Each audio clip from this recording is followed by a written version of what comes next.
Welcome to the Across the Spoilerverse podcast. I'm your host, Paul. As always, Paul the Wall, joined by none other than Greg Alba from Real Rejects. Greg, how's it going? Great to see you again. It's great to see you, Paul. I'm happy to be here, buddy. We got so much on the agenda today that we got to swing into action. Paul texted me an entire list of everything he wants to talk about today. Check it, everyone.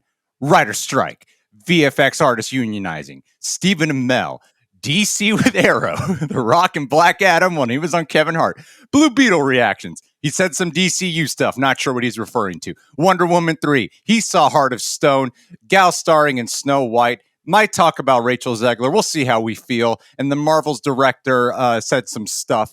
But before we go into any of that, Paul, last time we were here, it was your birthday when we were filming. How was your birthday, buddy? Yeah, it was really good. I actually had a week off work. It was really nice. MT, as I'm sure you've seen, you guys, you're loyal. If you're watching this podcast, you're loyal to the channel. MT's now hosting with us full time.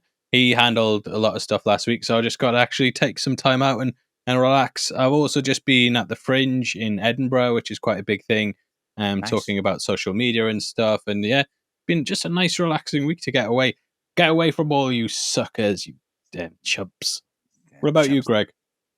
My week was good. I was just thinking about you the whole time. And I hope Paul's enjoying his time off. What people don't know is Paul is actually still working. He had a week off.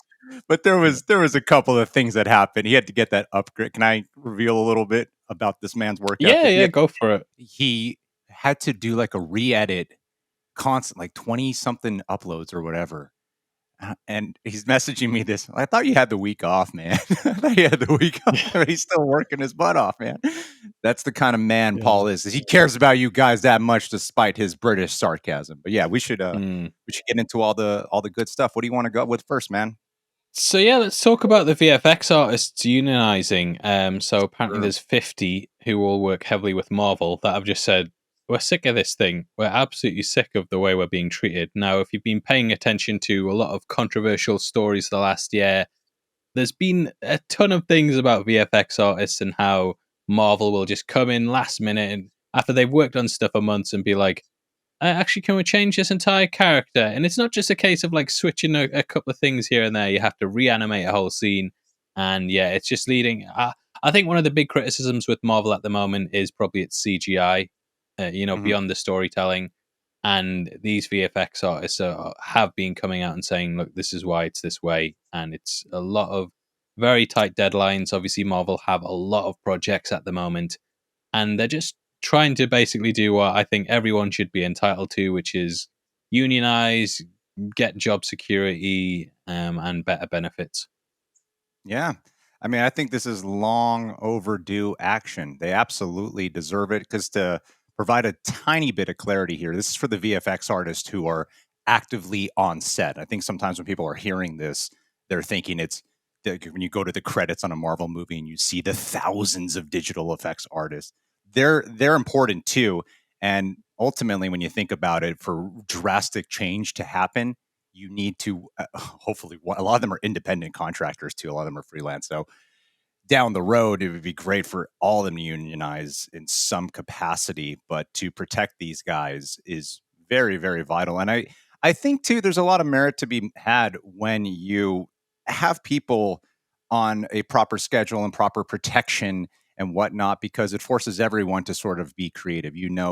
For yourself, Paul, like with having employees and then having time frames and being aware of overtime pay, which is something that a lot of them are wanting to be looked out for, and also to be having their proper lunch breaks as well. These like basic human needs when you're working anywhere to be protected. That's something that forces someone like in my position with other people or your position with other people to really make sure that they are being well taken care of, and forces you and everyone else to work. They call it a union, but this allows us to work it within unity that much better. So I feel like this is great for the long term, and it's going to be a hard battle. It's going to be an uphill battle, but it's one worth fighting. Absolutely. I think it's showing the state of the world at the moment. I've been, you see capitalism. Now I'm not a Marxist or anything, but you start like looking at some of the stuff the guy said, and it starts to make a bit of sense. So Karl Marx famously theorized that the end of capitalism would come when the gap between the billionaires and the workers was so vast, and inequality was so high that eventually the whole system would collapse. And we're not really. I think that's a while off, guys. No doom and gloom, but you're starting to see a lot of things, especially in Hollywood, where people are just going on strike and thinking, "I'm not going to work anymore." What was the famous quote he said? When the workers have nothing left to lose but their chains, they will rise up, and something like that. And I think you are starting to see that point where the gap between the haves and have-nots has gotten so vast in the workforce that people are just like, I'm not, you know what, I'm not doing it, mate. I'm not doing it anymore. You can either pay us more, give us a bit more money. We're in a cost of living crisis, or we're just not going to work, and you're not going to make any money either. So yeah, we're heading to this socialist utopia. Okay, everyone's turned it off already. No, Let's go with the socialist utopia. put me in charge, guys. No, I don't think it will get to that. I think eventually, the billionaires and rich people might realize, like, oh crap, we are kind of screwed a bit here if we keep screwing people over. So they'll Yeah. hopefully, you know, spread stuff out, agree to these strike terms, or at least try and negotiate stuff where it's fairer. Now, moving on to the next topic, before everyone who's left, who's like, they're bloody Marxists, I knew it, they were communists the whole time. I'll try to transition out of this as quickly as possible. I got to move on before I lose everyone. But so we're moving on to the strikes next. Yeah. What's been the update? Because there has been a couple of things here and there that they've talked about. Yeah, I mean, there's a quote here that the guild released, a writer's strike of the writers released. I'll speed read it really quick for you guys, but I'll try to be as eloquent as possible. Your negotiating community. Oh my God, I already messed it up, Paul. Already messed it up. Your negotiating committee received a counter proposal from the AMPTP today. We will evaluate their offer and after deliberation, go back to them with the WGA's response next week. So what they went on to say was sometimes more progress can be made in negotiations when they are conducted without a blow-by-blow description on the moves of each side and a subsequent public dissection of the meaning of the moves. That will be our approach, at least for the time being, until there is something of significance to report, or unless management uses the media or industry surrogates to try to influence the narrative. So, I mean, they said a little bit more stuff after that, but the bottom line is that they have a proposal from AMPTP, and a lot of the rhetoric surrounding the writer strike obviously has been, we got nothing, there's nothing that's being told our way, and they don't want to go to the negotiating table with us. Sounds like they finally got some offer. And rather than trying to put things out in the public and get a discourse going about that, since a lot of this seems to be, a bit of a public, it's obviously a public battle, and a lot of that seems to factor in to the negotiations, that they have something to consider now. They have something to actually go over, and maybe there is something here that can influence the direction of where the writers can finally get back to actually writing and working with the studios. But who knows? This is the most of it's like an update that they have an update. We just don't know what the specifics of the update actually are. Yeah, I mean, I'm hoping that this gets resolved really quickly, and then the actors' strike follows suit pretty quickly after. I would love for it to all be done very quickly. So David Zaslav was hopeful that everyone would be back to work by September, but 15 days time, we'll have to see. I'm kind of all over the place with everything at the moment in terms of just what's going on with streaming in general, because it does, like, when you hear the Disney Plus reports and stuff, it does seem to be actually costing these companies quite a lot. I'm sure Disney revealed that they'd lost 11 billion on streaming alone, and it's absolutely crazy. I think what the problem was, and this is across YouTube as well, because Greg, we've been like doing this as well. I know that a lot of other YouTubers have done it too, where we've looked at views in the pandemic and we've been like, once we've come out of it, we've been like, oh crap, views are down. Views are down. They're not what they used to be. I started thinking about it. No, views were up in the pandemic because everyone was in the house watching YouTube, Netflix, and so on. So the pandemic sort of inflated everything and made that become the new normal. Whereas if COVID hadn't have happened, views would have been a lot lower because people would have been in the workplace, they wouldn't have been working from home or just watching Right. YouTube all the time, and so on. So I think the companies just they saw that massive boom where everything was just, Tiger King was the biggest show in the world, Squid Game biggest show of all time. and they thought, oh, we're gonna make loads of money here and invest so much into it, and they haven't done it, and it's starting to show. And I think everyone just needs to take a step back and go, no, views aren't down, views are normal. It was the pandemic where views were up, so just they just need to think about that and realize and stop going crazy with everything, and maybe Yeah. put the money into the people in the projects and stop just going crazy all the time. Now, in regard to the strikes, there's been another update from a guy who got a bit shamed last week, Stephen Amell. My boy. He obviously had a lot of he had a lot of controversy with the strikes, and he actually showed up at the SAG-AFTRA picket line. Looking happy as always. He's just a Yeah, he big didn't look too smile on happy, his did face, it? man. Big I smile. said, yeah, I said it was like when your mom says that you have to go to your auntie's birthday party, and you're just like, I'll show my face for 15 minutes and then I'm out. He Yeah. kind of looks a bit, upset to be there. But to be fair, I mean, what else can the guy do? At least he went back and did it. You know what I mean? There are people saying that it's a PR opportunity. How do you feel about it? It's obviously a PR opportunity. The guy's been extremely clear on where he stands on all these things. Ultimately, it's a no-win situation. The second they took that photo of him, he had to have known he's going to be met with a lot of hate, because you got two camps here, right? You got the one camp, which doesn't seem like the majority, who is not really for the strike and is like, they're trying to control your opinion, Stephen Amell. So you have that side who thinks, then he got pushed. He got the woke mob pushed him into going against his own morals and beliefs. Sure, maybe. And then you got the other side who has been very much against Stephen Amell for what he said. And then he's showing up and you're like, oh, he's just doing this because of publicity. There's no chance this guy's going to win. Ultimately, he made the right decision. I think, bottom line, he just had to be at the picket line regardless. Every decision that has to be made right now, we got to be thinking about the long term with everything. Like you were just talking about, like when it comes to views and stuff, with how we were all reacting to it, and then you see how reactionary the studios became to it. And right now, the studios themselves, they have to be factoring in the long-term effects. So Zaslav's little call about like, hey, we actually saved a lot of money recently is silly, because long-term, this is going to really affect everything, and it could lead to more of a financial dip. So you apply that kind of mentality to Stephen Amell. He knows he's got to show he's in support. It's all about the optics right now. He's got to show, look, at the end of the day, I am here to support everyone. Even if he doesn't look happy to be there, he looks like the same brooding Oliver Queen that we all know him to be. So yeah, honestly, on a little bit of a down. I used to really love looking this guy up on videos. Have you seen his American Ninja Warrior video where I think it was American Ninja Yeah. Warrior. So cool. He's so cool. Saw him at Comic Con once. He just seemed like such an awesome person. And it's sad, but we'll all move on. He's a handsome, talented white boy. We like him. We'll like him eventually again.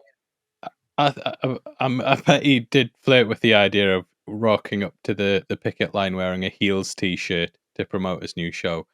But you know what, Greg? I was thinking about this through the week, and there's been times where I've worked with other people who they've done something wrong they shouldn't have been doing, but they weren't exactly told before they started, like, don't do this thing. But they did it. And then, someone you stepped in, had a word with them and say, look, mate, can you stop doing this? Now, your option is to still be angry at them for doing it in the first place. Right. Or if they stop doing it and change, just be like, well, they did do they stopped doing it. I'm just going to have to let it go. And that's kind of how I look at it with Stephen Amell. He made a comment.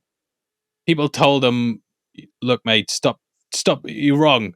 You shouldn't be against the strike, especially you who are an actor. And he's thought, okay, and came in, went on the picket line. And no, I don't agree with the last statement that he made before all this. Just gonna have to let it go and say, Yep. well, at least he's doing it now. So I think the two options were either go or don't go, and I think the worst option out of those two was to not go and not Yeah. show his face. So at least he's doing this thing where he's like, no, I am showing solidarity with the strikes. Yeah. So yeah, kind of. I get you can argue that it's a PR move, but we don't know that for definite. I mean, I'm sure it's always going to stick with them, but I believe we it. can suspect it, but we can't say for definite. Yeah. I mean, yeah, there like last thing on it, there was some slight controversy about the Aerocast was there, but he wasn't with them. He was in a different state. I think he was in New York, if I'm not mistaken. He was in New York watching a friend's Broadway show, so that's why he was at that picket line versus the LA line. And Mark Guggenheim, the executive producer of Arrow, has said he had a good conversation with the guy, so it's all good. What do you want to talk about next, man? That was good. I think we're doing good. We are speeding through this efficient quality today. I like it. You want to talk about DJ?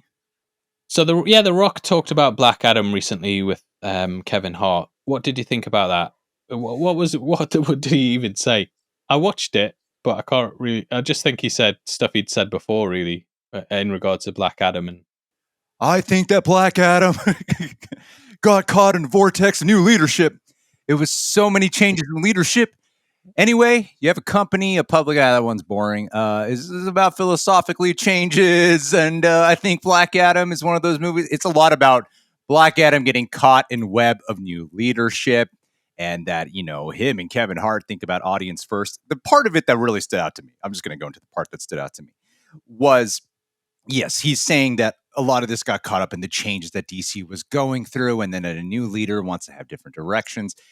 And him and Kevin Hart kept harping on the fact that Black Adam had such a successful opening weekend, and that people were excited about like the diversity and Henry Cavill returning. There was so much emphasis though on the opening weekend, but not the film's actual box office run worldwide. And it seems like he's not acknowledging that ultimately the film did underperform. Ultimately, it did not actually gain them a lot financially. And that probably has a big factor as well as to why they did not want to continue. Yes, James Gunn has his vision for what he wants to do next. And the way they're trying to, like, Dwayne Johnson seems like a guy who generally knows how to take a loss, but he doesn't seem to acknowledge this side of it. Granted, though, it was one of those films like Mission Impossible, if I'm not mistaken. I could be wrong here. Feel free to correct me and yell at me in the comments. That Black Adam was one of those movies that did have the COVID problem, so that probably inflated its budget a lot more as well. So maybe it could have easily profited if it didn't have to deal with that hurdle. But ultimately, the film was not a box office success. And the way he talks about it here, the tenure of his voice is pretty much the film did great. Don't know why we didn't get a sequel, when that is not indeed the reality of the situation. But what do you think, man? the quote he said a few times is something like "not my coach, not my quarterback" or something, and talking NFL about how comparisons. Yeah. yeah, and he said that a couple of times in different interviews. And from what I heard, what was going on behind the scenes was that both The Rock and James Gunn had visions for the way the DCU should go. And Mhm. Zaslav was kind of like weighing up what to do. And we've kind of heard about this power struggle behind the scenes. And basically, Black Adam's box office was what caused things to swing in favor of James Gunn. Mhm. And that kind of got him kicked out. Now, he has said that Black Adam won't be in this phase of the DCU, Right. but I'm kind of wondering what the hell is going on with the whole thing, because I kind of feel like James Gunn is sort of not promising stuff, but he's saying like, well, we could try and work together in the future on something. And this is something that's also been seen in Gal Gadot, who there was a crazy back and forth throughout the week where you had 1 minute, she's obviously been promoting Heart of Stone, or she was before the strike. And so some of the comments are kind of a bit old. For example, she talked about the Superman casting before it had actually happened, but the way the interviews released, it was coming out after we already knew who was playing the part. And she said that she had met and with James Gunn and Peter Safran, and they kind of worked together to talk about how they would develop Wonder Woman 3 going forward, because Patty Jenkins famously got told basically to get the hell out of the thing with her script, or something happened, some not altercation, but there was some drama, yeah, where Patty Jenkins was basically told like, we don't want your Wonder Woman 3. So going forward, Gal Gadot has apparently been told that she's going to be an integral part of the DCU and that they'll develop Wonder Woman 3 together. Now, the next day, it came out, I think it was from Variety or one of those Hollywood trades saying it was Deadline. Okay, good. We won't get sued. So Deadline said that that was all wrong, actually. And, Gal Gadot wasn't going to be in Wonder Woman 3. And then there's been back and forth, and no one kind of knows what's going on. Now, I've said from the start, hard reboot it. I think if you've got, a different Batman and Superman, then you really do need to just think about, let's wipe the slate clean and start with it. It's getting to that point now where I kind of feel, from what we know, it doesn't even feel like it's a real reboot. The Flash gave the perfect opportunity to just wipe the board clean, start again. But obviously, we've got Aquaman 2 still coming out. Blue Beetle, though it's marketed as being, the first hero of the DCU. You've seen it, so but we'll talk about this later on. But I haven't. So it has been reported that there's Man of Steel references in it, which I don't know how that would make sense if Man of Steel has now been retconned by the Flash. And I don't feel like they even needed to announce this reboot. I think James Gunn coming out and saying, we're doing a whole new DCU before these films had released, I do feel like it damaged the box office, not to a massive amount, but I do feel like some things happened, and it has made these films dip. And I just don't get why they did it, because Cavill and Affleck, they were already thought to be out anyway. So we, like, the last couple of years, those two, it's always been like, well, they might come back and do things, but the stance is at the moment that they're out, and that's why Henry Cavill coming back for Black Adam was such a big thing at the time, because it was like, oh crap, they've got him back. So there was, there would have had to been something in place at some point to recast both Batman and Superman anyway. And I feel that they might as well have just kept things moving, announced James Gunn was in charge, but not really done it in a way that would kill the interest of these last DCEU films. And I just feel like, Warner Brothers, the thing that people have constantly criticized for the last 10 years is the lack of management throughout the whole DCEU, sorry, where there's been just so much mismanagement and no clear direction. And that's kind of what it feels like. You've traded in all that crap for more crap, where it's happening like, one day we're getting reports that Gal Gadot's back as Wonder Woman 3, and then the next day it's like, oh no, she's not, never coming back. And it just feels like the mismanagement's continuing and making it really difficult to have faith in this universe. I'll be honest with you, if James Gunn hadn't made so many bangers, I would have zero faith in this universe. The guy's done enough that I think you can give him the benefit of the doubt, but it doesn't feel like this fresh, exciting reboot that's going to save DC Studios. You know what I mean? It's very much just seems like more of the same stuff from before, with a different Batman, Superman, and Lois Lane. Yeah. Well, it feels more like they're transitioning than it does feel Yeah. like a fresh start, And maybe a transition isn't as exciting as a full reboot. I think he's trying to be respectful in some regard. James Gunn, there was a time where he was constantly shooting down every single thing that was incorrect. I feel like maybe it's different because it's Gal Gadot and it's got a little more respectful or something like that because it's her. I feel like that should have been something he clarified, because she says something and then all the trades are like, is this true? Is this true? They're all looking it up. And then, no, our sources are saying this is not true. And it's something that I think it would have behooved him to clarify a little bit, as opposed to lending more into this strange narrative. But speaking of of James Gunn, his partner Peter Safran, who is the producer, I believe, of Blue Beetle. Blue Beetle has had some early reactions, my friend. Some of these people too were also at the screening that I went to, and it's really positive reception. Have you read through them? Yeah, it has. But I've got to the point now where I don't really trust early reactions, because As you they're should. always the same. They're always like, It's the best movie since The Dark Knight. Yeah, yeah. I don't think that at all. I read that. I read someone who did someone that did say that actually. Yeah. No, that is one of the quote tweets is that someone said best one since The Dark Knight or something like that Yeah. post Nolan film, and it's not. I would not go that far. However, I will say all the reactions are about what you'd expect.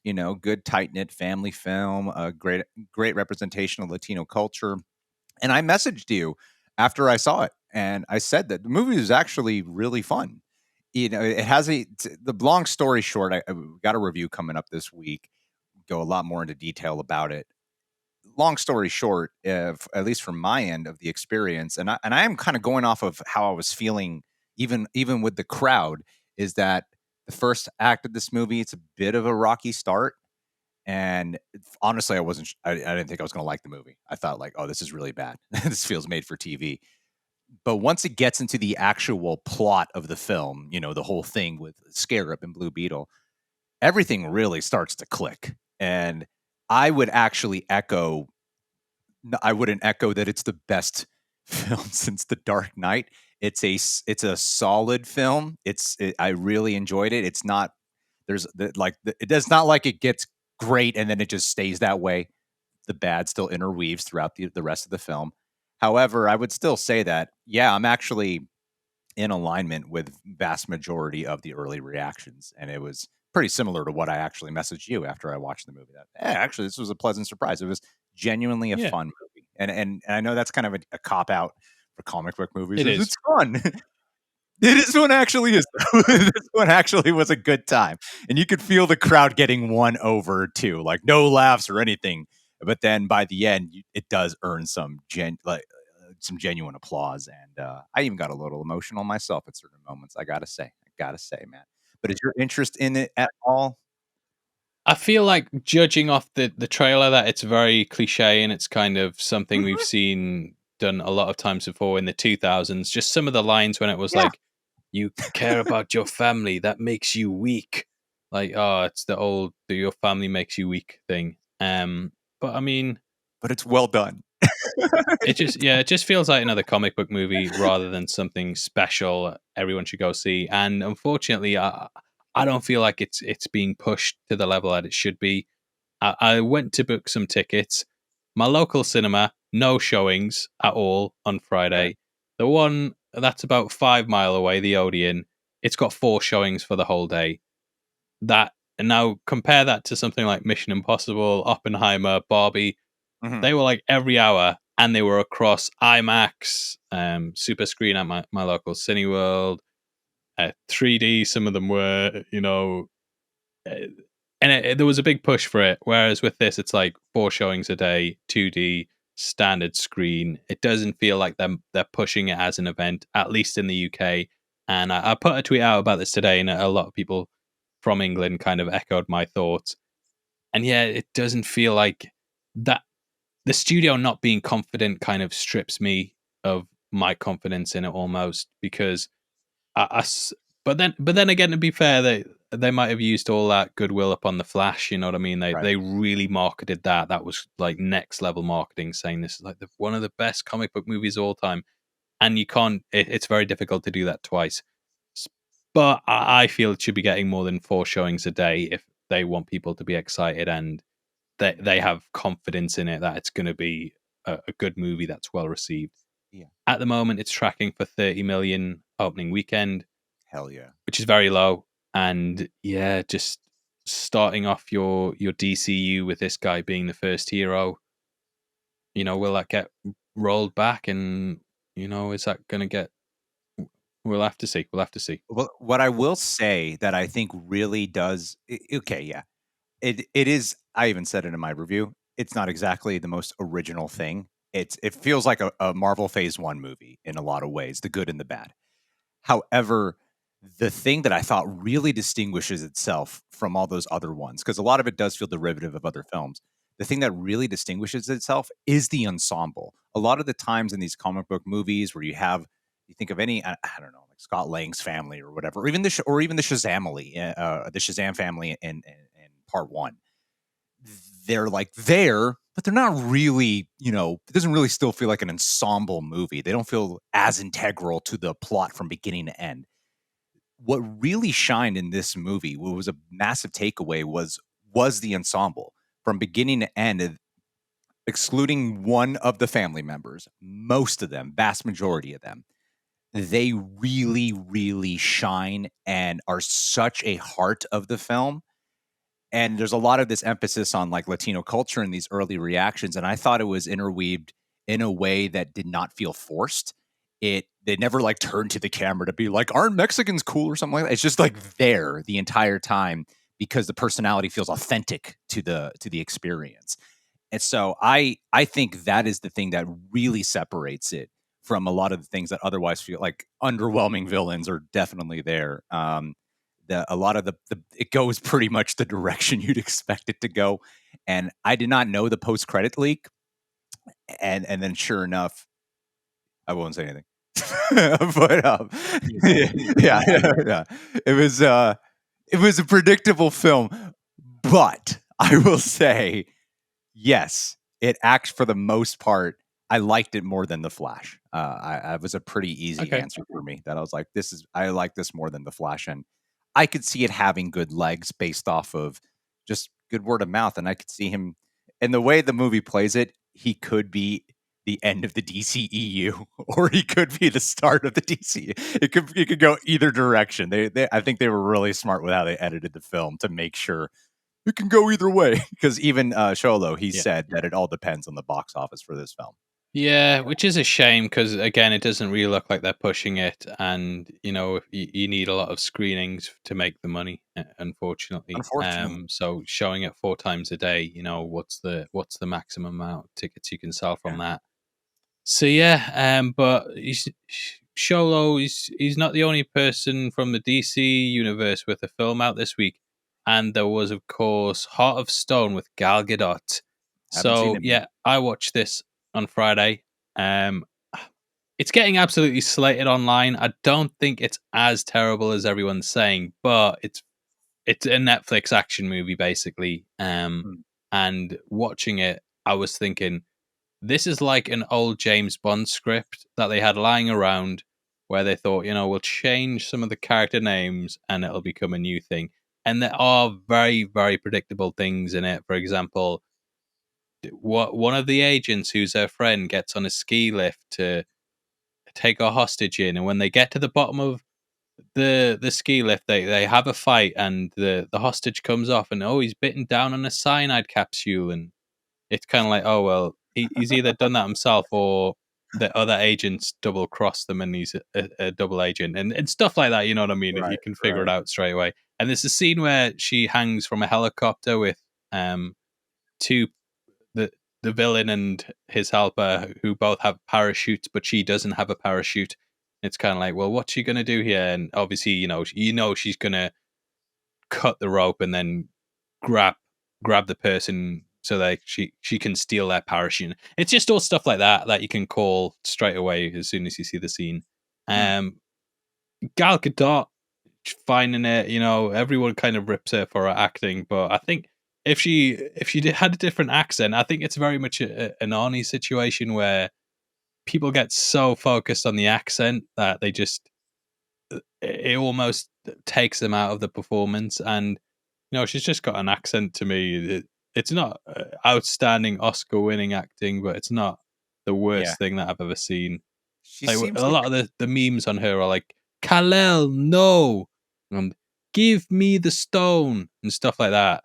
Which if she was saying it in a Cockney British accent, I'm sure she'd be fine. I'm sure she'd be loved. But yeah, I think Gal Gadot's one of those. She's like an Arnie. She's like a Keanu Reeves.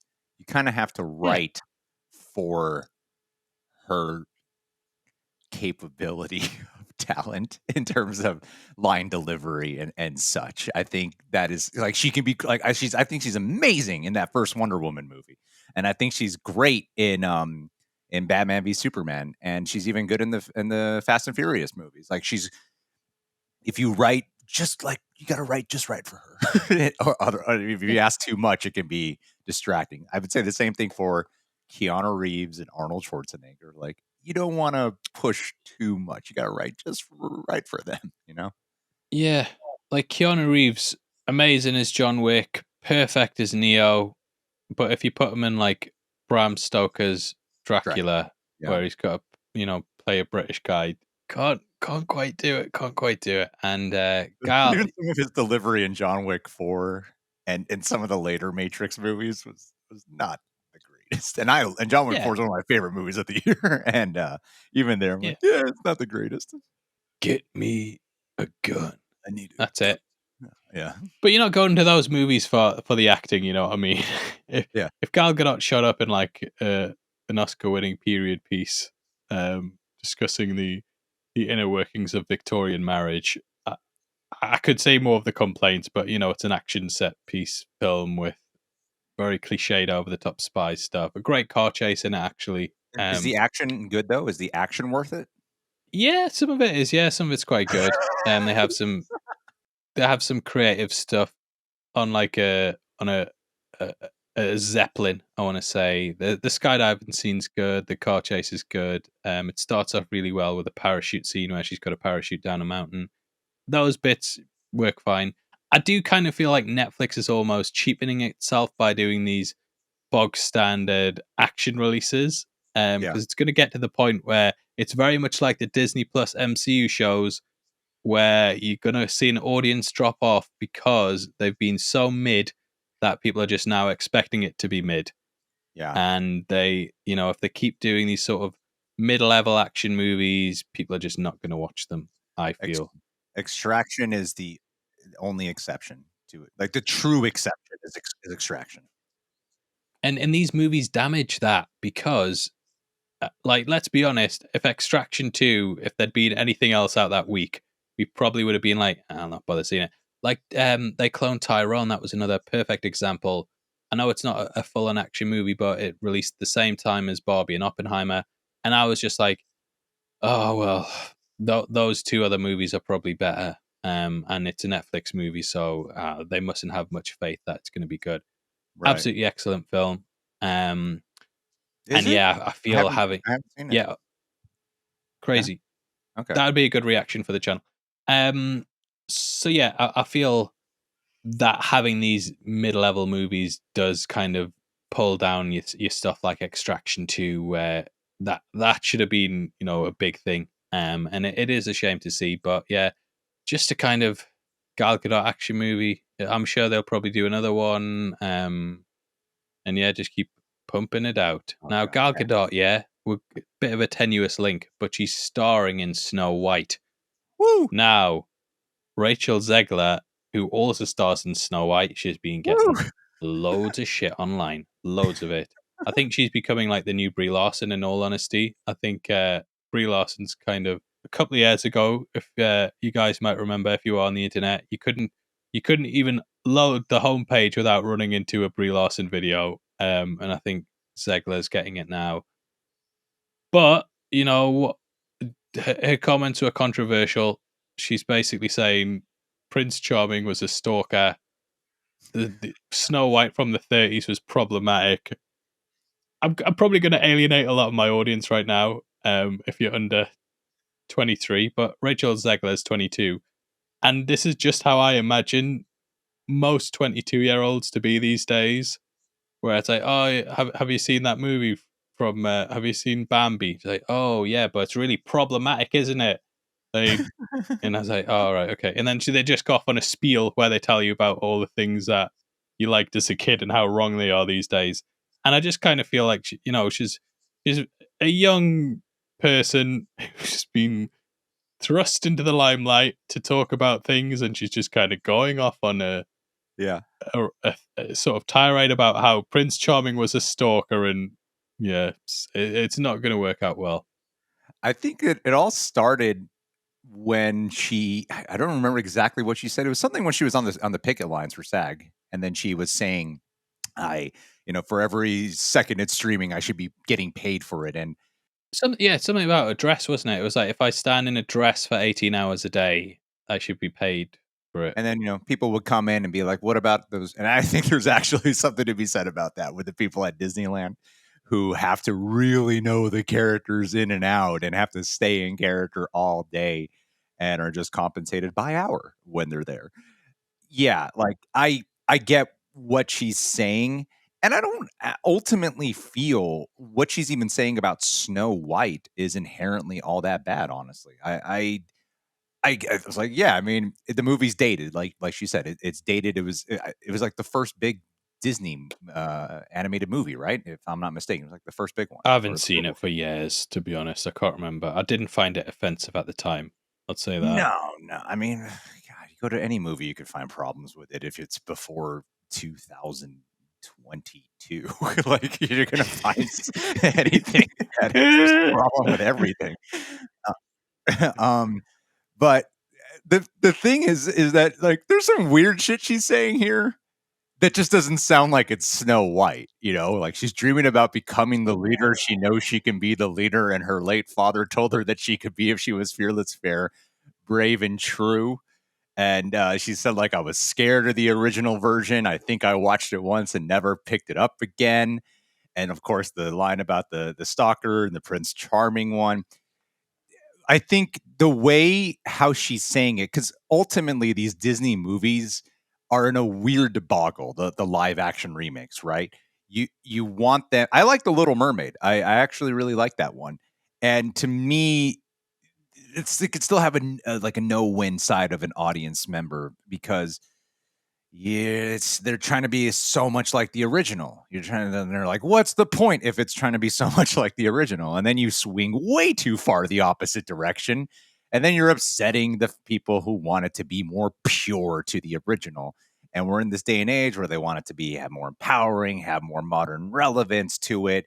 And I could see the pro of it being like a broader role model. Like what the thing she's saying could have a deeper character depth to it, basically. So I think that it's not inherently bad. It's just the way she talks about it. Yeah. Doesn't sound as bad in tone when you listen to the clips. Like she seems like she's actually having some fun when she's talking about it. I think the tone that people often apply when they just read the quotes is the tone that we saw of her on the SAG strike video, where she was very upset and very passionate during there. But when she talks about the Snow White stuff, at least when I watch the actual clips, it doesn't sound like she's like raging out about the original Snow White. But it does communicate when you just read it as if she hates the original film. And then when you're hearing what this new one's going for, it sounds so different from the original. Yeah. And it's like, well, what do we want as an audience? Do we want it to be very different? Do we want it to be exactly the same? And is there merit to I think something that we try to steer away from too is the romanticizing aspects of these Disney movies. Like I'm talking about specifically the romance in these Disney films. Yeah, it is weird. And then I'm like, to me, that's an integral part of the Snow White story is to have her. It's like there's nothing wrong with romance, and there's ways to flesh it out. Didn't Greta Gerwig write this movie? Yeah. Oh, she did. That's right. Yeah, I don't know. I feel like it But might. I completely agree. I completely agree with the romance thing. That's something I've noticed recently in a lot of films where they'll take love interests and just completely remove them from the film. And I don't know why they've started doing it. I quite like a good love story in the middle of my thing. Me too. Like they started doing it in Mission Impossible, where Bond famously would have Bond girls, and then Mission Impossible was like, we'll get rid of the romance. And then I think they realized at some point, like, we'll try and do stuff with Ilsa, but then they ultimately didn't really do much with it. I disagree slightly with watching her saying it on the red carpet and talking about it. I think she might have came across a bit smug to people. Which one was the red carpet? It might not have been a red carpet, but just where she was calling Prince Charming a stalker and stuff. He's my really good mate. I learned everything I know from. No, of course. Going back to those old films, you might find problems with them. I think just in general, like as a rule of thumb, if you're remaking something or you're starring in something that's beloved, you have to respect the source material or at least appear like you do, Of and course. maybe not come out slagging it off. Now, Henry Cavill is a great example of that. You might remember there were rumors that he was very difficult to work with, and people On Witcher. found him hard to get along with. Yeah, and then everyone was kind of like, oh, I've heard he's a dickhead. But then what it was explained to be was that no, he actually just really likes the source material and he's trying to make it as accurate as possible. And then suddenly everyone flipped to his side and was like, oh, well, if he's just respecting the source material, then let him be a dickhead because he's trying to get this thing as perfect as possible. I think in general, I think actors should just be more careful about if something's beloved, the chat, and it's got a big fan base. You coming in and saying, actually, that's all wrong. You're dickheads for liking it. It was very problematic. We're doing a new version. It's better. It's all new ideologies that we're updating it for modern audiences. I think people who have gained a love and attachment to that are going to find it maybe insulting because they're like, well, are they saying that I'm wrong for liking this thing? And I feel like Disney are sort of tying themselves in knot sometimes to try and not offend everyone. For example, the seven dwarves, then they're not seven dwarves in this film anymore. They're considered magical, mystical beings, and obviously, that there is the debate there that it's offensive to little people, and obviously Peter Dinklage spoke out about it. But on the flip side of that, there was a lot of people who said, well, this is taking away our jobs. We're not being shown in media anymore. And I think Disney also sort of need to realize like kids don't really get offended by stuff. Like when I was a kid, none of us got offended really by anything. I think the people who get offended by stuff tend to be adults who probably spend too much time on Twitter and just feel like they need to be overreactive and give their opinion all the time. Kids, on the whole, don't really get offended. Like I'm sure I could show my children Snow White right now, and they're not going to be sitting there going, "This is very problematic, and it's a stereotypical depiction of this problematic thing." They're not going to get offended by it, and I think Disney sometimes forget who their target audience is, and they try and cater more to not offending overreactive adults on Twitter who will just complain about how evil and bad everything is when the intent's not really there and there's not really the evidence to back it up. I saw Gone with the Wind. Have you seen Gone with the Wind? We'll be talking about 30 years ago maybe, and I probably watched the first hour. I'm sure that's very problematic as well. Yeah, I watched that and I'm like, wow. I mean, that movie swept the Oscars, right? Like it had like all the Oscars, and you just got to sort of place yourself in a. You got to place with, especially with cinema. I think Take the core elements. I Yeah. think you just take the core elements. Snow White. This is what I remember of Snow White. She's the Wicked Witch wants to kill her because she's more beautiful than she is. She flees into the forest with the hunter who's going to kill her. He lets her go. She stumbled. I mean, I haven't watched it for about 25 years, bear in mind, but she stumbles across the seven dwarves or something. Yeah. Chills out with them. Wicked Witch finds out that she's still alive, disguises herself as an old woman, goes and tries to kill her, and Prince Charming or something shows up. Those are the plot beats, right? Nothing in that is really problematic, or it's going to cause massive issues online. And I think you just take those plot beats there. You kind of just keep it because that's what people remember. And I'm sure if I went back and watched it, I'd be like, oh, maybe she had a point. But yeah, keep those plot points in, and then don't come out and be like, anyone who likes it an ist or something like that. You know what I mean? Just say. She wasn't obviously saying that, accusing people of who like it of being an ist. I'm putting words in her mouth there. I'll admit that, but I feel like she's just being like, yeah. I mean, it can come across, especially if I know people are not going to like me saying this. I think it is a reality, though. I think when you're a woman, it is so much harder too. Like you will get clowned on so much more, and we all know it, whether or not you want to admit it or not. We all know it. It is so much easier to be a target in these situations, and e- even that thing that's where it can come across like a little bit. She can come. I can see how people can see she comes across a little smug, and maybe she is. I don't know her personally. None of us do. Most of us don't know her personally. It's the tone. Smug might be the wrong word, but I think it was sort of her being like, I know better than you guys who like this thing. Yeah. Yeah, no, I can totally understand if it comes across that way. And I think when you're a woman, that's gonna hit so many more buttons than if a guy actually does it. It's just the way it goes. And I don't want to be here and be like, woman, get yourself in check here, because that's unfair. That I don't think you're so coming across like that at all. I think you're talking appreciate more about society kind of just jumping on women for saying things and giving their opinion, which at the end of the day, it's her opinion, and she kind of feels that. you know But what I've been ageist already. where I'm coming from is I am so tired of people hating something before there's even a freaking trailer for the movie. And it's reached that point with here where everyone just hates this already. It's like, just give it a chance. Let's just wait. Let's just wait. And all that controversy with Halle Bailey and like with Little Mermaid and stuff. And then you see it and you're like, she's great. Most people are, and I agree, she's like the best part of the movie.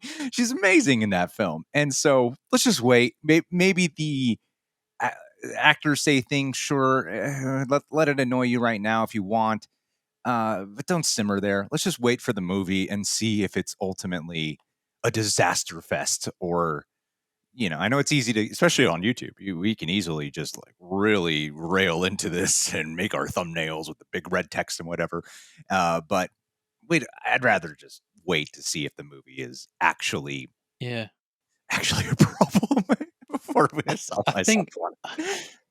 I, yeah, I think it's all just a big cycle at the moment where journalists and news outlets, they know what's going to get the attention on their articles, identity politics, actors saying something controversial, Yeah. and so they'll ask questions that ultimately lead a certain way and can get a quote that they can then post, and then that post will be something that people pick apart and make videos about, and it's just a big cycle of, unfortunately, a lot of films at the moment are trapped in this bubble where that all they talk about is identity politics and things that are going to annoy certain people, and it's going to drive rage clicks and get a negative discussion around the film. And Yeah. Disney especially have so many people that don't want them to succeed, and that was where they messed up so badly in the strike. That was because, let's be honest, yeah, Disney don't like the right wing at all. They've made that abundantly clear lots of times. They don't like the right wing. So what they're relying on is the left supporting them. Now, when Bob Iger comes out and he's talking about, you know, the unions and stuff like that and how much they suck, and I could see that the left just turned on Disney as well. Sure. And now it's kind of like, yeah, it's very strange, and it's this weird pre-marketing thing before the marketing even starts, where they just lean so heavily into identity politics. And I think in general, just capitalism as a whole is built around, basically what capitalism wants to do is they want to sell you a product that you feel is personal to you, and that's why so many of these big brands, they'll attach their stuff to pride, social movements, and so on. And there will be people there, obviously, who care about these things and want it, but there's also that side of it that's like, well, if you support pride, then there's going to be a lot of people that have this feeling of being proud, and they'll associate your brand with their personal feelings. So it's almost giving you the attachment of a personal feeling towards this brand, that you really gravitate Yeah. towards it and you want to support them with everything you can. And obviously they play into that. And you will see sometimes when they get backlash, like Bud Light have, they got so much backlash and they completely reversed it. And it's like, well, you obviously didn't care too much about that Yeah. issue in the first place. If you were just going to be like, oh crap, we've lost some money, yeah, we'll stop doing it. Yeah. And I think they have kind of started to think, oh, the best way to sell products is to get people to become personally attached to us through Of their course. own things that they really care about, like their Of course. politics and their social issues. But because of that, you are going to run into people who think the opposite, and they're going to be out guns blazing for Yeah. you. And that's kind of it. That's, we stay away from politics a lot of the time because it's it's difficult to have a discussion about things on the internet in a nuanced way when Right, man. there's so Yeah. much people who are. So I think you can talk about people privately or DM someone or even tweet a couple of people, but I think once you're doing it on a grand scale and the companies are more likely going to put a foot wrong than they're going to put a foot right. And yeah, it's very strange that Well, like, this it's kind of led towards this marketing. It's got its pros and cons. Obviously, sometimes it works out, sometimes it doesn't. well, I think with the subjects of like politics and everything we talk about, there's always the opposite side where we can hear what the opposing thing is going to be of what we Yeah, say. So then it feels like we have to just constantly clarify and constantly bring up this thing and constantly bring up this thing because it's so easy for anything we say to then have this reaction to it when we're aware of what that reaction will be. And it's like, we know that we do if we don't say it. So then it just becomes this like overly verbose type of discussion.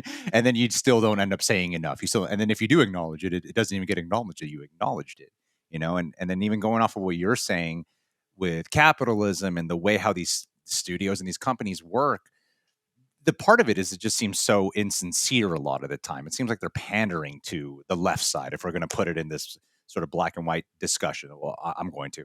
It is that's the dichotomy of the Bob Iger situation.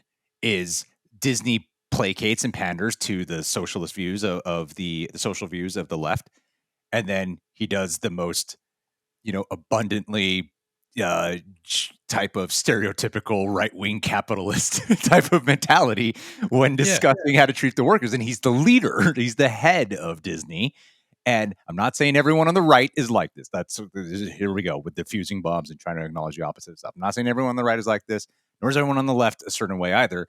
But in terms of the generality of the situation, that's the big part of it where it does shine an exposure of you hire these writers, you get these actors, most of them are mainly like left leaning and their types of liberal viewpoints, right? So that makes sense. Hollywood in general, yeah. Hollywood in general, which used to be very Republican and very right wing, now you got the heads of them though who posture themselves with this type of liberal way of thinking, but you see how they take advantage of everyone else and the working man. So now you have this very clear divide. And at the end of the day, the heads, the leaders, they're the pure capitalists who are taking advantage of everyone.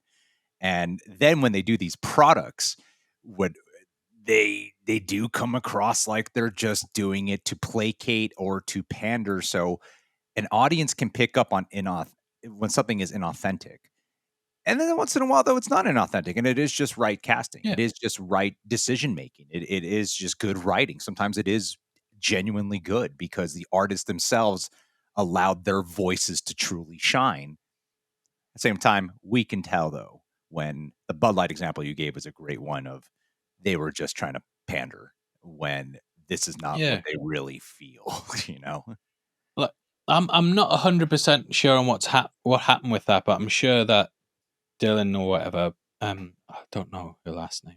She put out a statement saying that they just never contacted her again after the backlash and stuff like that. So yeah, I mean, it's good that companies are at least supporting these stuff, but then in the back of my mind, I'm always thinking they're doing this for money because they, at the end of the day, they see that there's profit in this somehow because they must, they again, just back to the whole idea of they want you to attach your actual personal identity to Mhm. their brand. So it's not just a brand to you, it's part of your identity. And they do that by aligning themselves with your beliefs and your what you think the world should be like. And yeah, I think it's just kind of hit a point where it's part of the marketing now. And then obviously with them being left leaning, you're instantly going to get the backlash from people who say, well, this is they call it out and the, it's just a weird thing how that this is a Snow White kids movie, and it's devolved into what it has. Where even now we can't talk about without talking about politics and kind of tiptoeing around it. But I've always just been taught instead of arguing with someone, listen and just try and talk to them about it, because I truly believe that if you have a conversation with someone, you're much more likely to change their mind than just shouting down at them and saying, "No, this is what you are," and Snow White in the 30s is really bad, and you're a piece of crap for liking it, and we made it better. So yeah, I feel like that whole situation could have been handled better, and unfortunately, the way that outrage media works on the internet is we're probably going to hear a lot more about Rachel Zegler in this way for a long time, where you're just seeing lots of videos made about her because she's now become a source of income for people to Oh, yeah. complain about. And Well, I can't wait people to see it. you can probably even accuse us of doing it, but it's just because it was a big topic this week, and we hope at least that we've handled it with some grace and decorum and talked about it in a way that you might agree with, you might not agree with, but we're more than happy to hear your opinion. So leave it in the comments below. Is there any more topics left? Oh, the Marvel's The director. Marvel, Oh we got the good one. no! We got the good. I was like, I was Paul forgetting about this shit. This is Oh, it's what gonna get even worse. it's got to get way worse. Yeah. Female director, Nia DaCosta. Honestly, does it start with female director? That's what I was messing. Yeah. Right. Yeah. I was gonna say, just start with director. When it comes to Marvel, honestly, it doesn't even matter. This could have been a male director. It'd still be terrible. Yeah. She says, oh God, this just circles that video that we did about Secret Invasion and the damaged brand. And one thing we were bringing up was how Marvel and their directors don't seem like they're in tune with the other projects. When I read this, I was like, have you not been aware of what's going on with Marvel outside of Secret Invasion? Said, I think superhero fatigue absolutely exists. The biggest difference from the other MCU movies to date is that meaning the Marvels, is really wacky and silly. The worlds we go into this movie are worlds unlike others you've seen in the MCU, bright worlds that you haven't seen before. The Avengers movies are these epic conclusions to chapters of storytelling where this is not her quote. Yeah, never mind. Ignore that last bit apart. That's the main thing that people are talking about with what director of the Marvels has said. And this is obviously coming post things like Quantumania, She-Hulk. And I know this is coming out a little bit after Secret Invasion, which was the most serious they were trying to be. But I don't think, I mean, what's your take on it, man? Because to me, I just immediately went, well, this could be fun. Let's not forget, everyone likes to talk about Taika Waititi with Thor Love and Thunder and how awful that was. But Thor Ragnarok, everyone loved that movie. And that was wacky and silly and bright and colorful. And I know that when I go online, apparently Avengers 2012 is now a bad movie or something, but that movie's a blast and it's really funny. It's a really funny movie. Marvel has done the wacky and silly very well. The problem is there's been a lot of wacky and silly that hasn't really been landing all that well. And not that I expected this movie to be very serious. It just sounds like, well, these are the things that people have been complaining about with Marvel. So it doesn't sound like there's an awareness to the situation. The problem is, right, it's the words wacky and silly. And before you talk, when you're talking, I'm thinking about what I'm going to say. And my words in my head were, they should have just, instead of saying wacky and silly, they should have just said fun. That's all they had to say. And it would have totally changed the conversation. But unfortunately, they went down the two words that no one really wants to hear in regards to Marvel at the moment, which is wacky and silly. I think deep down, everyone does kind of want Marvel to start taking itself more seriously again. Iron Man had jokes, he was funny, but there was a serious side to him. Captain America, his whole personality was being serious and doing the right thing. Bucky, so on and so forth. You know what I mean? These characters that people are like enamored with, Thanos, for example. I feel that's what people want from the MCU, not crazy over the top, being wacky and silly, busting jokes all the time, and just derailing the entire film to tell some 5-minute joke. And yeah, just hearing this, it was kind of like, you guys have learnt nothing from all the criticism and backlash that you've had like the last year.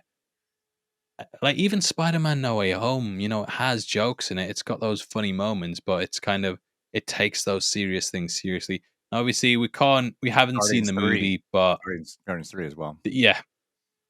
yeah, this is how it's being sold, as being wacky and silly, and I just don't. Yeah, I don't know if I'm that interested in another wacky and silly Marvel movie. Obviously, you know, I thought the Marvels trailer, yeah, looks fun, and I Does- think they should have just said it's fun instead of that. I think people are probably getting, you know, too hung up on the words wacky and silly, and again, you kind of going back to your prior point where when it's written down and you're reading it, you kind of put your own spin on how you feel it was said.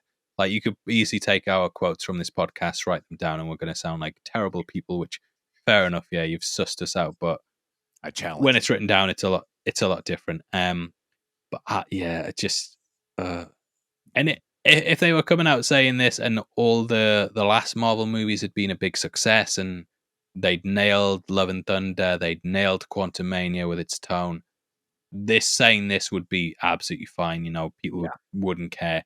It's just the fact that there's been those duds and misfires that hearing the words wacky and silly now are kind of sort of red flags instead of being something that we're looking forward to, at least from my point of view anyway. I think most of us want that balance, you know. I know that you're not as much on, like, I love Guardians 3. I know you're not as in love with it as myself per se. But what we what we're ultimately craving is we just want a distinct voices in there. I think that's what was the biggest refreshing thing. Like Taika Waititi with Ragnarok to Love and Thunder is such a shining light on the whole thing to me because people loved Ragnarok and Waititi's voice sounded so authentic to that experience and it had a vision to it, you know? Whereas Love and Thunder was more of like Marvel just being like overly wacky and silly and lost a lot of that Yeah. distinct visual experience as well. And it's from the same director. You could even kind of apply that with Joss Whedon from Avengers to Age of Ultron, to a certain extent. You know, when these directors return. I feel like Age of Ultron is actually a step up in seriousness Definitely, over the first film. yeah.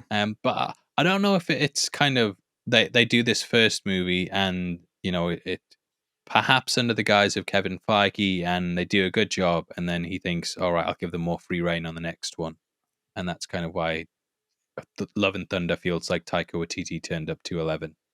Hmm. Could be, man, but we'll see. I mean, I feel like it could still be very. I guess the thing is the way this is being pitched, especially from the director's words here, is it sounds like a frivolous chapter in the Marvel Cinematic Universe when you put it in this tone. You know what I mean?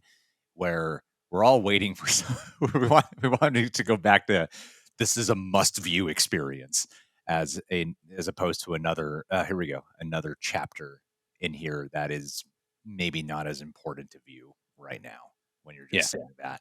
But it could be it could be she could just be underselling it. Who knows? Who knows? And it's weird to get Nia DaCosta to do it, who's not known for wacky and silly films, to then bring her over for this. It's strange. It yeah, sounds like more of a Marvel committee choice of, hey, you've done some smaller films. Come over here so we can control you a little bit. yeah. And I actually really like the Candyman Mm, soft reboot sort of yeah, requel, we'll call it. Yeah, I could quite like that. I'll probably get slated for it, but I thought that was good. But yeah, it wasn't wacky or silly, I would say. no. So yeah, it is kind of weird. And you know, who's going to get the blame ultimately? I don't feel like Nia DaCosta will. I think it'll be more, oh, Be it's another Marvel thing. Marvel. Like Marvel are forcing them to do this. Yeah. So again, these quotes can be taken out of context, or you know, you focus on just two words out of an entire article. So yeah, we'll see. Obviously, you know, I think the Marvels is the next big superhero movie, isn't it? obviously we've got Loki, Invincible. I'm very excited about Gen V. I'm very excited about, and then Loki and the Marvels. So we'll see. I can't wait to do my review of the Marvels, and then my opening sentence is going to be, guys, the biggest difference from this MCU movie from the others is that this one's wacky and silly. The bright worlds that you go to here are so colorful. I just want to quote her the entire time. That'd be really fun. Yeah, I think. Yeah, I mean, would you even say that going off the trailer? Like, it didn't really It strike didn't me as really like pop, like it didn't. Nothing about it felt. When you say bright worlds, I imagine something that feels lush, illustrious in some way, but there was nothing there that quite popped. Definitely looked wacky. I don't know. Yeah, maybe we are too hung up on it. We're still, it's you and I. We're still going to see it the second it comes out. Yeah. We're still going to be there, and we're still going to be here to talk about it with an open mind. Yeah, and it is just kind of how the entire conversation around things gets derailed. Like, I would have been very happy with those 2 trailers, not hear anything else until the movie releases, and instead, what happens is, the media forwards these questions that they know are going to get outrage clicks and people getting angry and making whole podcasts about. So yeah, we'll see how it goes. I'm sure if the movie's good, we'll forget about these quotes straight away. If it's good, we'll probably have to deal with another 200,000 Brie Larson videos, and then Rachel Zegler on top of it. And we were going to have both Rachel Zegler and Brie Larson in the thumbnail for this video. We're still deciding, but we just thought, ugh. I'll see. I'm kind of just hitting a point where I might just start making thumbnails that just say, it's another fucking week of the same shit again. More outrage. Everyone's on strike. Everyone hates their life. We're just fighting and arguing all the time.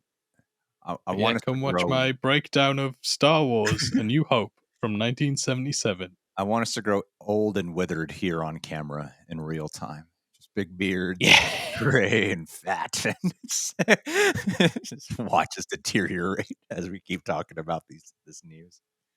Same thing, but I think it's we are kind of getting into a cycle now where it's becoming very repetitive, and I think there's going to be a breakthrough, and something else is going to, they're saying that the comic book movie era is over, and there might be something else that comes in and sweeps it away and replaces it with something else that becomes a cycle after a while. Because Marvel managed to stay out of controversy for so long as well. I used to see it with Star Wars, where there'd be like constant arguments about Star Wars all the time, and there wasn't really that with Marvel.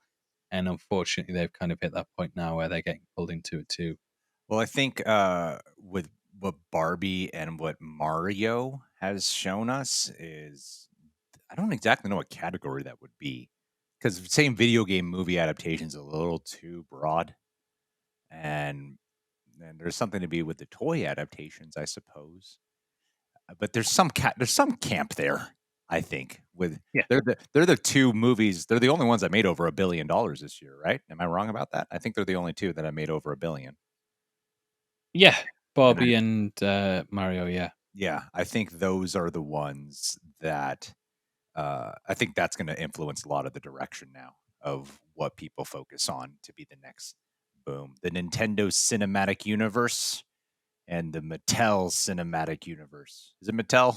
I mean, there's a lot of video games that haven't been adapted into movies, and that might be the next way that things go. And they seem to have actually cracked it where they can make semi-decent ones. I always like Silent Hill, bit of a guilty pleasure, but yeah, that's a good movie. That's the episode. No doubt we'll have people telling us. We'll probably say one thing and then 10 minutes say the exact opposite and just cause shit for ourselves. But yeah, thanks for rocking with us again, guys. We really appreciate it. It was honestly seeing the numbers grow on this thing. It's absolutely incredible, and we're so glad you guys keep coming back every week to listen to us mumble on about stuff. If you want to listen to us on the go, we're on Spotify, Apple Podcasts, Amazon Podcasts, wherever you get your podcasts. We're probably there, making rubbish content. And yeah, thanks a lot so much, guys, for sticking with us. It's been a bit of a weird week because there's not been that major release to talk about, so it's been kind of scattershot. But we will be back next week to talk more about Blue Beetle. Are you going to see it again, Greg?